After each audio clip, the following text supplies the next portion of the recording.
Hello students, welcome to the English class of StudyGest, a world of educational solutions.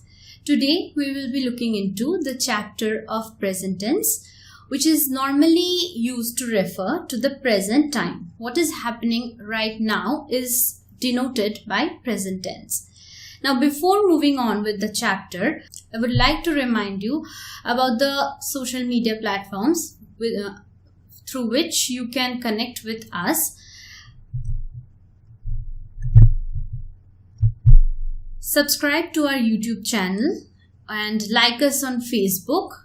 You can also join us on our Telegram channel, follow us on Instagram and join our WhatsApp community using the number that is given below.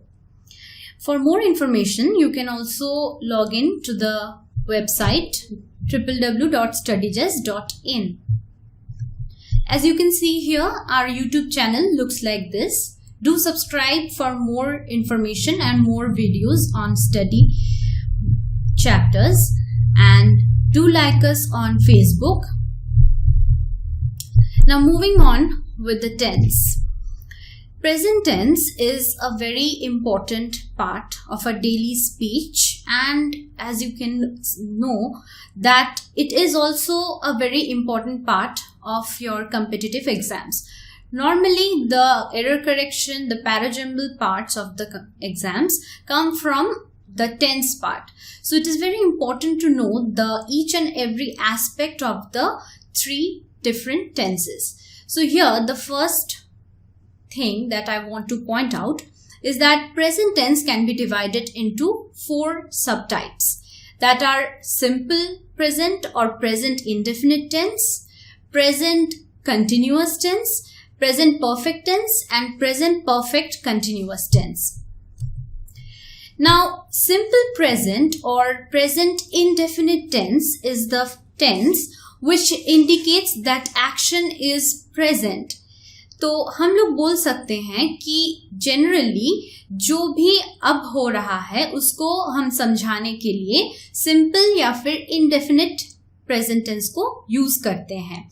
इसको हम लोग simple बोल सकते हैं, simple या फिर indefinite. Indefinite इसीलिए बोला जाता है क्योंकि जो काम अभी हो रहा है वो कब खत्म होगा उसको इस तरीके के सेंटेंसेस में मेंशन नहीं किया जा सकता.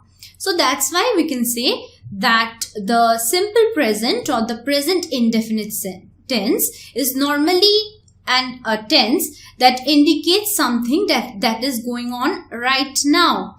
For example, the example,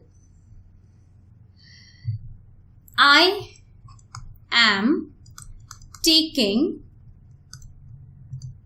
this class. So I am taking this class. Now normally the simple present or present indefinite tense is denoted by I am taking this class. That means this is happening right now. Or I am eating.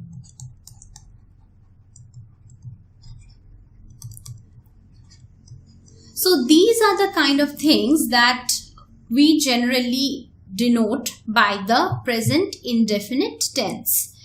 Now, there are certain keywords here that I have mentioned. ये जैसे कुछ words हैं, जैसे कि always, usually, often, sometimes, seldom, rarely, never, everyday, Sundays, etc.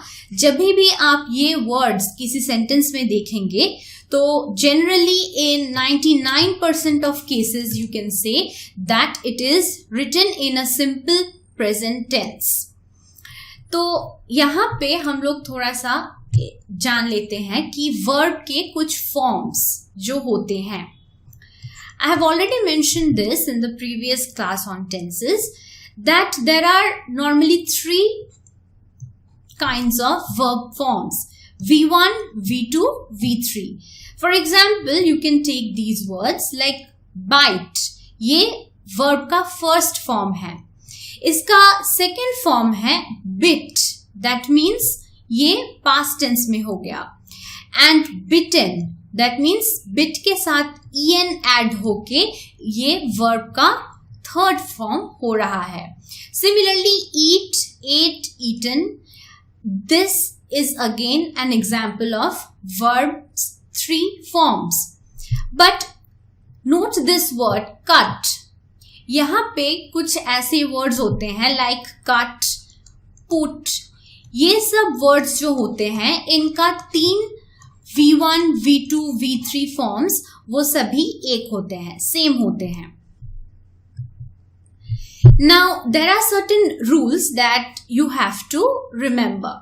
जैसे कि this has the same form as the root form of the verb. मतलब कि जो verb है अगर वो eat होता है, root form अगर eat है तो वही यूज होगा यहाँ पे simple present tense में.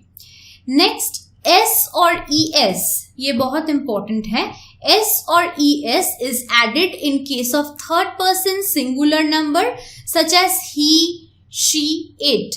तो हम लोग जानते हैं कि he, she, it ये सब थर्ड पर्सन सिंगुलर नंबर में आते हैं. तो जैसे कि अगर मैं बोलूं for example he drinks tea, तो यहाँ पे ड्रिंक जो वर्ब का फर्स्ट फॉर्म है या फिर रूट फॉर्म है उसके साथ हम लोग s ऐड कर रहे हैं. ही ड्रिंक्स टी, तो मतलब कि वो चाय पीता है. It is a something that happens habitually. तो हैबिट को समझाने के लिए भी हम लोग प्रेजेंट टेंस को यूज करते हैं. सो दैट्स व्हाई यहाँ पे लगेगा s. The third rule is the negative is formed with plural subject plus do not plus first form of verb or singular subject plus does not plus first form of the verb. मतलब कि यहाँ पे अगर plural subject होता है तो do not होगा, लेकिन अगर singular subject होता है तो does not होगा. बाकी का जो फॉर्म है, जो स्ट्रक्चर है, दैट इज कि सब्जेक्ट प्लस V1 ये सेम रहेगा, लेकिन उसके साथ डू या फिर डज नॉट ऐड हो जाता है डिपेंडिंग ऑन द सिंगुलैरिटी और the plurality of the subject. And the last thing that you have to remember here is that the interrogative is formed with do or does plus subject plus first form of the verb, and obviously जो interrogative sentence में होता है question mark at the end. तो यहाँ पे जो do और does है ये इसका यूज कहाँ पे होता है? तो do होता है normally I, you, मतलब कि फर्स्ट पर्सन सेकेंड पर्सन में डू होता है. डज कहां पे होता है? ही, she,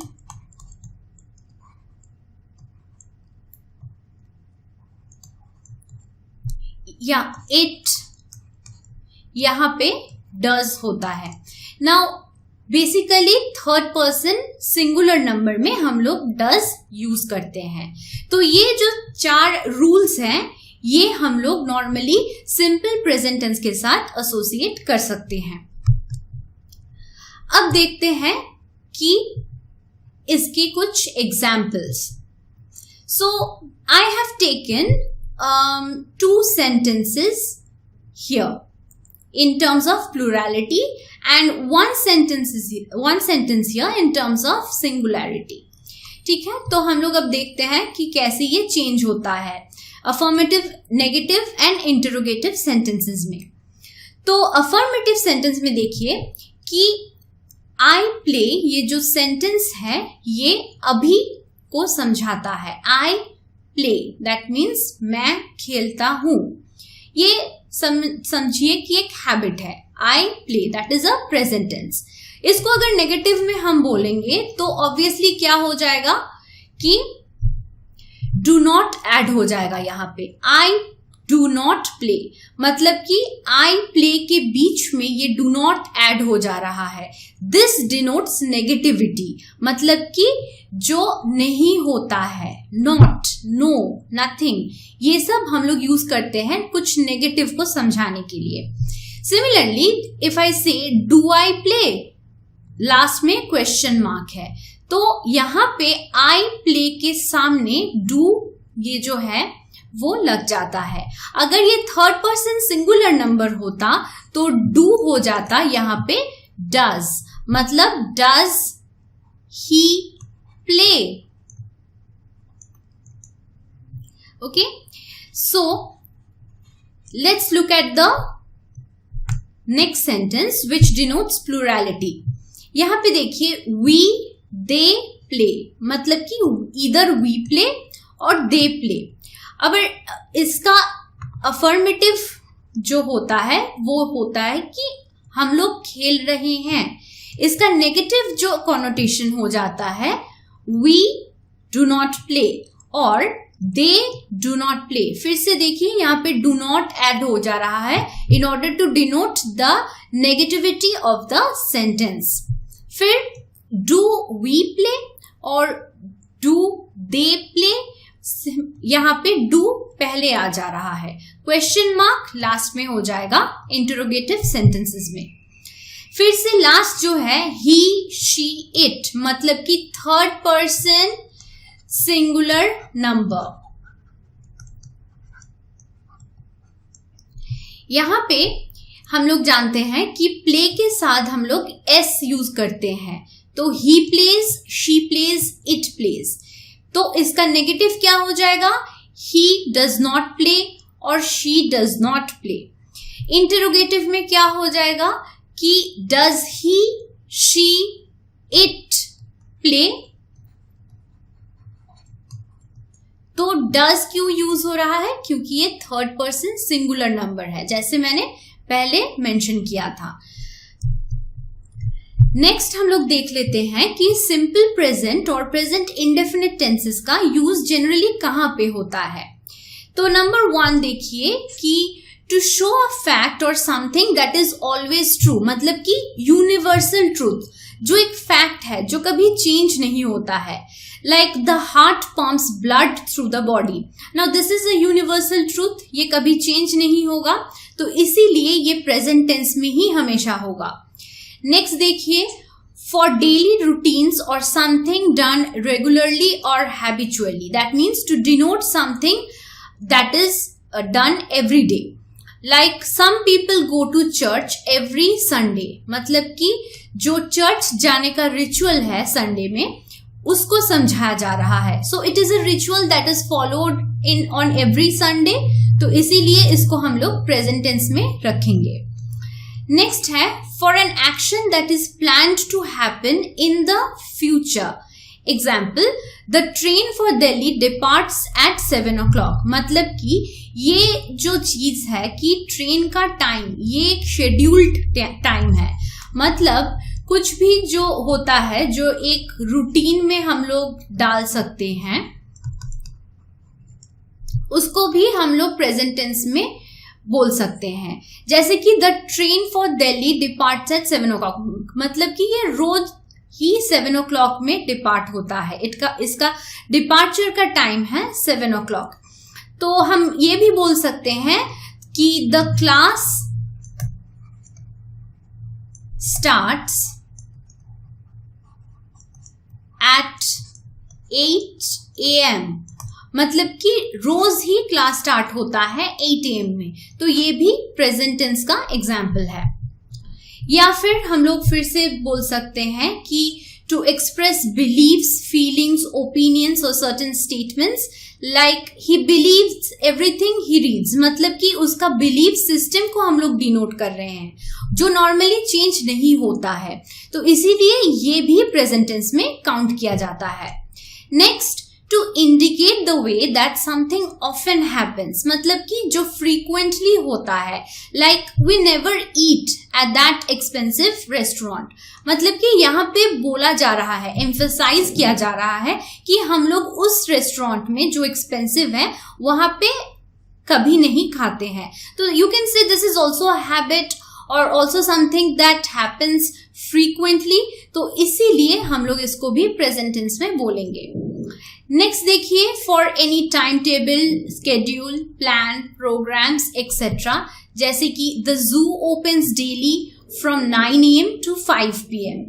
Or in case of newspaper headlines like the president resigns, मतलब कि ये अभी हुआ है. The president resigns. This अभी हुआ है, इसका फ्यूचर में भी इफेक्ट रहेगा. तो इसीलिए ये भी हम लोग प्रेजेंट टेंस में डाल सकते हैं.